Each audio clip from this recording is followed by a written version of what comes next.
సమన్వయంతో పని చేస్తూనే ఉంటాం. నిన్న మన వాడొకడు వీడొకడు మోపైండు, వాళ్ళు వీళ్ళు వాళ్ళ చెంచాగాళ్ళు కార్యకర్తల మీద కేసులు పెట్టాలనో కార్యకర్తల మీద దాడులు చేస్తామనో ప్రయత్నం చేస్తారు. మన ఇంటికి వస్తామని చెప్పారు, కానీ మనోళ్ళే వాళ్ళ ఇంటికి పోయారు. చింతపండు అయినాక చెప్తారు మా ఇంటికి వచ్చి తన్నీరని. సంకనాకనిక విలువాలనా రా చూసుకుందామని. అందుకే నేను చెప్పిన, నేను లేను, శాంతి భద్రతలు వస్తానే చూసి శాంతి భద్రతలను సరిదిద్దండి అని చెప్పిన. మా కార్యకర్తలు ఎవరి జోలికి పోరు, కానీ ఎవరన్నా మా జోలికి వచ్చి మా మంచితనాన్ని చేతగాని తనం అనుకుంటే చింతపండు అవుతుందని నేను చెప్పదలుచుకున్నా.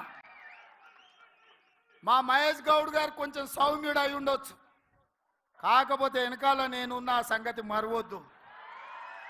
ఎవరన్నా ఏదన్నా అధ్యక్షుడిగా సౌమ్యుడు వచ్చిండు, మా ఆటలు సాగుతాయి, ఊర్లలో మా ఇష్టం వచ్చినట్టు చేయొచ్చు అని ఎవరన్నా అనుకుంటుర్రేమో.